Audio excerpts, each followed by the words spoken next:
என் தங்கச்சி வர்ஷினிக்கும் திருஷ்டி அதிகமாக இருக்குது, அவளுக்கும் சேர்த்து ஆரத்தி எடுங்கன்னு சரிம்மான்னு சொல்லிட்டு சந்தோஷமாக சுபத்ரா ஆரத்தி எடுக்கிறாங்க. அப்புறம் எல்லாரும் உள்ளே வராங்க. எல்லாருமே வந்துட்டு இசையை பார்த்துட்டு ரொம்ப அழகாக இருக்குது, நம்ம இவனுக்கு ஏற்ற விஷாலுக்கு ஏற்ற மாப்பிள்ளைன்னு சொல்கிறாங்க. விஷால் வந்து பின்னாடி நின்றுட்டு இசைக்கிட்ட கேட்டுட்ருக்காரு, நீ எதுக்கு வந்தால் உன்னை வர வேணான்னு சொல்லிட்டாங்க, லட்டு எழுதி வச்சுருந்தேன் அப்படின்னு சொல்லி கேட்டிருக்கேன். அவங்க காது கேட்காதனால அவங்க பாட்டுக்கு அவங்க அத்தை கூப்பிட்டவொடனே கிளம்பிட்டே இருக்கிறாங்க. என்ன இவ பாட்டுக்கு போயிட்டே இருக்கா, சரியான திமிருக்கு சொல்லா இருக்காளேன்னு கோவமாக வந்துட்டு விஷால் இது பண்ணிகிட்ருக்காரு.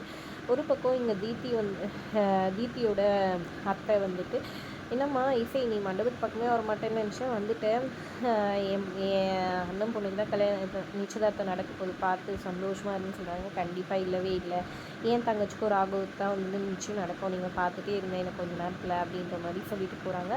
எதுக்கும் நம்ம உஷாராக இருக்கணும்னு இவங்க இது பண்ணுறாங்க. பாண்டியம்மா என்ன சொன்னான்னு சொல்லி கேட்க அவள் வழிக்கு வர மாதிரி தெரியல, அதனால் மயக்கம் வந்து இது பண்ணி அவளை மயக்கம் போட வச்சிட்டேன்னு சொல்லிட்டு சொல்கிறாங்க பானுமதி. உடனே அவளை வேறு எங்கன்னா ஷிஃப்ட் பண்ணிடலான்னு சொல்லிட்டு அவங்கள அப்படியே ஒரு பெட்ஷீட் போட்டு அவங்க அண்ணனும் பானுமதியும் சேர்ந்து எடுத்துகிட்டு போயிட்டு வேறு ஒரு ரூமில் வந்து போட்டு கையை காலை கட்டி போட்டு வாயில் பிளாஸ்டர் ஒட்டி விட்டு அந்த ரூமை வந்துட்டு லாக் பண்ணிவிட்டு வந்துடுறாங்க.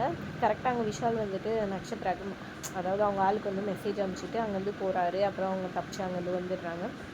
இன்னொரு பக்கம் இங்கே இசை வந்துட்டு ராகவ் கிட்ட வந்து பேசுகிறாங்க. இங்கே பாருங்கள், நீங்கள் எப்படியாவது தீப்தி கூட்டிகிட்டு போயிட்டு அவகிட்ட வந்துட்டு டேட் ஆஃப் பர்த்து அவள் பிறந்த நேரம்லாம் மட்டும் இது பண்ணியிருக்காங்க, நான் போலி ஜாதகம் ரெடி பண்ணி எடுத்துக்கிறேன், அதை வச்சு தான் வந்துட்டு இன்றைக்கி வர்ஷினிக்கும் உங்களுக்கு தான் நிச்சயதார்த்தம் நடக்கும், நீங்கள் கவலைப்படாமல் இதை பண்ணுங்கன்னு சொல்கிறாங்க. சரி ஓகேன்ற ராகவும் போகிறாரு.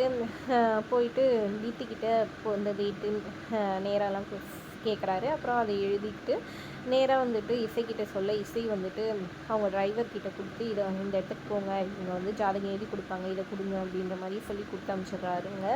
நீங்கள் கவலைப்படாதீங்க ராகவன்னு சொல்லி அனுப்பிச்சிடுறாங்க. அப்புறம் ராகவ் வந்து வர்ஷினிக்கிட்ட பேச ட்ரை பண்ண வர்ஷினி எஸ்கேப் ஆகி போயிட்டே இருக்காங்க. அப்போ தீப்தி வேணும்னே வந்துட்டு உங்களுக்கு நடுவில் வந்து நீங்கள் வாங்க நம்ம ஃபோட்டோ ஷூட் பண்ணலான்னு சொல்லிட்டு கூட்டிகிட்டு போயிட்டு க்ளோஸாக ஃபோட்டோ எடுக்க பார்க்குறாங்க. இதை வர்ஷினி பார்த்து ரொம்பவே அப்செட் ஆகிடுறாங்க ஒரு பக்கம்.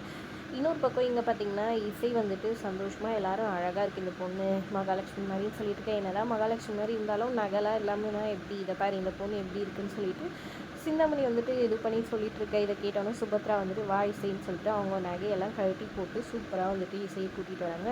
என்னதான் வந்துட்டு பொண்ணுக்கு வந்து நகை நல்லா இருக்குனாலும் அவளோட புன்னகை தான் எல்லாத்தோட பெருசு அப்படின்ற மாதிரி சொல்கிறாங்க.